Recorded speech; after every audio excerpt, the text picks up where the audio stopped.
Dear students, welcome to MOOCs, Module 7, Interview Techniques, Unit 2, Reading Emotions.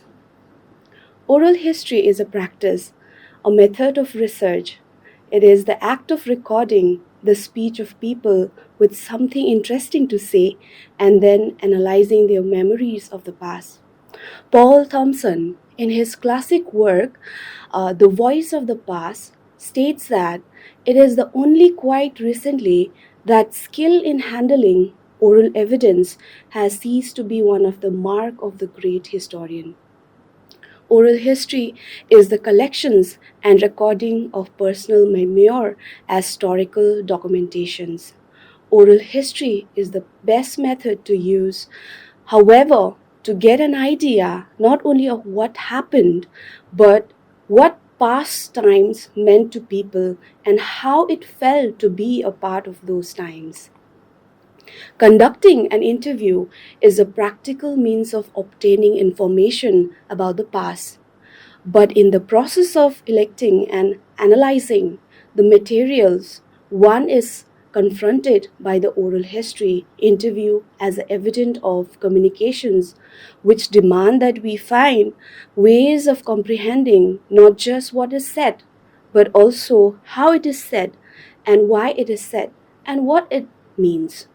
So many people use the term oral history interchangeably with oral traditions, but the two are not the same. Oral tradition is a body of narrative passed down verbally from generations to generations beyond the lifetime of any one individual. It includes stories, songs, sayings, memorized speech, and traditional accounts of past events. Oral history, on the other hand, involves eyewitness accounts and reminiscence about events and experience which occurred during the lifetime of the person being interviewed. Narratives. Oral history is the act of recording the speech of people with something interesting to say and then analyzing their memories of the past. Like any historical practice, its theoretical aspects need to be considered. Indeed, it is the practice, the doing of oral history that leads to theoretical innovation. In the recent year, the term narrative has become ubiquitous in oral history. Narrative is one of the ways by which people make sense of experience and communicate it to others.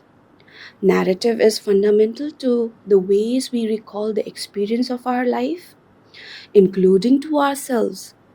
Narrative is something we do without thinking because it is a part of everyday affairs, a means of communicating which we know about the world and a way of establishing connections with others. So we use narrative to tell a story about ourselves and about others. In other words, narrative is a form which is used to translate knowing into telling.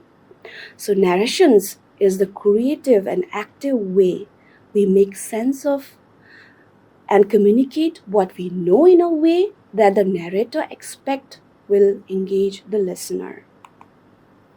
For the oral historians, there are several labels of narrative to identify in an oral history recording.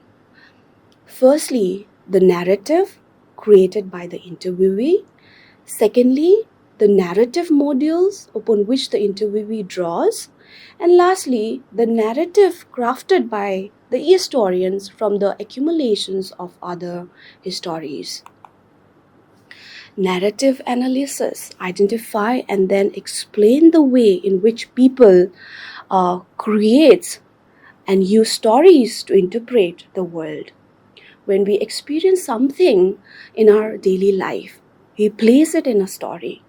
The result is that a part is storied with each memory packed within a story of or narrative, as these stories are a part of everyday life. So narrative is not merely the content of the story, but the telling of it. It incorporates not just the sequence of events or facts, but emphasis, embellishment, structure, in short, the arrangement of the story. Narrative is something we do without thinking. It is a part of everyday affairs, a means of communicating with we know about the world, and a way of establishing connections with others. So let us talk about reading and negotiating emotions. According to Susan Matt, historians face major challenges in documenting, measuring, and evaluating them. Confronting emotion is challenging due to the heightening sensitivity involved, as traumatic experiences frequently exceed the understanding of both the interviewee and interviewer. The traumatic impact of violent event punctures the victim's survivor pre-existing social, culture, and intellectual form of comprehensions. So, living with post traumatic legacies is extremely challenging to people's frequent incapacity to comprehend the event they suffered and others' lack of understanding or empathy. We might also consider embodied experience of emotions such as tears, a flattering voice, a shaking hand, a body racked with soap. Do we know what they mean? How do we read them? In a published conversations about the historical study of emotions in the American Historical Review, historian Julie Livingstone reflected on how she became interested in the history of emotions and shared the unease other other oral historians have noted about the way a transcript of an interview stripped of it performative and emotional qualities. So it does matter whether someone had laughed or cried or grown suddenly silent as they recall or debated particular event. What should I do if the interviewee start crying? A common interviewer concern as the first interview is approached with an interviewee is that, can I know what emotion will be evoked on this specific interviewee dialogue? So, in short, the answer is no. It is this unpredictability of oral history dialogue that makes many interviewers and interviewee feel nervous, or more appropriately, it is called anxiety in the early stage of the dialogue. This anxiety might occasionally be triggered since it can be a challenging task to listen to others' sorrow or suffering and associated with emotions. This anxiety can occasionally be triggered by the frightening idea of handling these feelings on your own as a young interviewer while hearing an older storyteller's agony. On the other hand, the interviewer needs to work at ways to not allow their anxiety to be visible to the interviewee, or anxiety can make it more difficult for interviewee to feel at ease. Conduct practice interviews with friends, and then of course the actual experience of doing more and more oral history interview is the best learning experience. However, over time, all interviewers must cultivate a composed and modest confidence to pay attention to what the person being interviewed has to say. Even if the interviewee appeared to be crying, keep listening. By listening, we can better reconstruct the interactional dynamics and emerging emotions. Interruptions or changing the topic at this moment is very inappropriate. When the interviewee stops talking and there is a natural pause, so it is imperative that the interviewer does two things. Firstly, acknowledge the interviewee's grief and tears, saying, I notice you have been crying or had tears in your eyes while telling that story. So it's an example of a simple statement. So if the interviewee start crying, we need to console, we need to say that, yes, I have noticed you. Okay? And secondly, the interviewer should offer the interviewee the option to pause or temporarily withdraw from the interview. Secondly, the interviewer should offer the interviewee the options to pause or temporarily withdraw from the interview. So, by hearing this offer, the interviewee usually regains some sense of control in a moment when their feelings probably it's being experienced as out of control. So, if the interviewee remain unsettled or tearful after the interview is over, remain behind to silent to their story. We must accept the responsibility for the fact that our interview questions has been brought up with these emotional charges memories, even if it is not our obligations to treat or heal interviewees unpleasant or upsetting feelings. Ideologically, it is at those moments of vulnerability that sadness suffers, that the interviewee is consciously or unconsciously beginning of trust the interviewer. What can I do when I feel like crying in the interview now? Talking about the interviewer. The interviewer needs to maintain a gentle calmness in the interview situation. This implies that interviewers should try to avoid showing their feelings during the interview.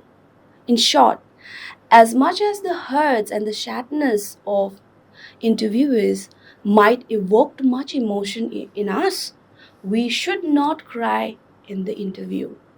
Even though we are an important part of the constructions of the dialogue, the oral history dialogue, it is the interviewee space to express their stories and emotions, not ours.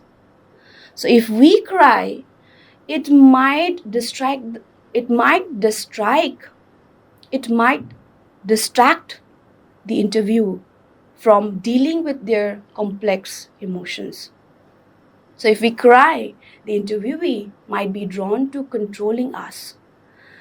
Significantly of all, if we cry, the interviewee might consciously or unconsciously perceived their own emotions as unbearable to us, which how directly contradict our central responsibility of having to bear witness to the interviewee emotions.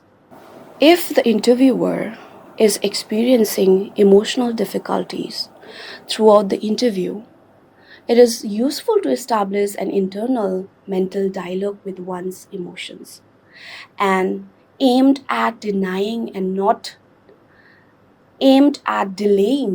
not denying these emotions. If this fails, then the interviewer needs to reflect on their feelings and why they could not contain themselves within this specific interview. There is occasionally a chance of interviewer burnout after conducting numerous interviews with trauma survivors. This might be reflected in moodiness, inability to stay focused, and depressions. Therefore, it is crucial that after leaving the interview situation, we must not bottle up our feelings inside and rather find ways to express our emotions through talking to someone else, such as a therapist, partner, family members, friends, or emotional confidant. Let us talk about the interviewee difficulties in telling. Naomi Roche White, in her Marking Absence, Holistic Testimony and History, talked about Holocaust survivor testimony. The testimony presents with setting image of suffering and pain. Survivor testimony reveals persistent and a universe of unimaginable cruelty. Woven through his testimony is an innocent sense of horror and a sense of disorientations about the individual being in the world. The intangibility of survivors' testimony depends on the listener or interviewer, such as much as it does on the speaker interviewee. Stories or the account of experience make sense or are seen to be possible if they draw on shared background, the knowledgeable, and a common vocabulary of motives. This common ground does not exist for the survivor and the listener who will spread the survivor's experience. But for some survivors, the ability to speak is blocked completely. But for some survivors, the ability to speak is blocked completely. External factors may play a crucial part in silencing some. So, in order to speak, a narrator needs a listener and a context within which he or she will be shared. Most notably, those who have been sexually abused have only recently begun to talk about their experiences after many years during which they felt shame and sometimes guilt. So for survivor of physical and sexual abuse to be listened to, there is a two-stage process necessary. First, to speak require the bravery of a few to set a precedent, the backing of the law, and the state to provide judicial support, and the emergence of self-help community to create a more open and forgiving climate. Within this, the second stage can progress. A listening culture can develop. For survivor of psychiatric trauma, speaking involves a listener, a wider audience constituted by culture. So in some situation that the culture is resistant to hearing survivors' voice, especially if they counter the official memory and the desire of the state to normalize or integrate survivor. Interviewees might go through emotional turbulence when discussing traumatic or extremely upsetting situation, which might result in fermented or hesitant memories. A skilled interviewer must possess psychological or demonstrative empathy and composure to stabilize and reassure the interviewee while ensuring the continuity of the narrative.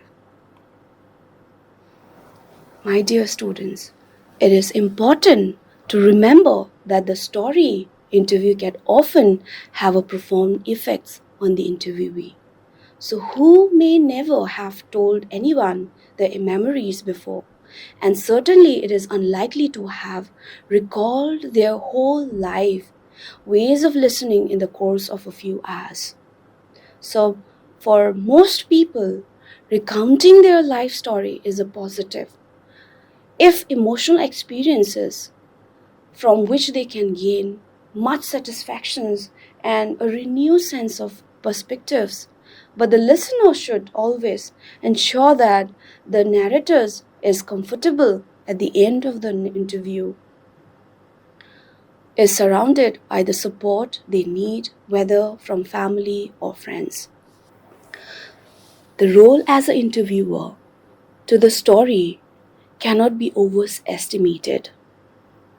totalitarian regime or horrifying not only because of their violations of human dignity, but because they endanger the fear that nobody might remain to bear witness to the past, and that is bearing of witness will have no listeners. So, enslavement of a citizenry began when its members are denied their memories and when they are deprived of an audience for these memories. As Ellen Wilson said, I will tell my son that all the fears, all the pain will be meaningless if he in turn will not transmit our story to others. So, to his friends, and one day to his own children, a moral society must have the strength to hear these accounts, just as their authors have the strength to give them. For a moral society must remember, if we stop remembering, we stop being. Thank you, students.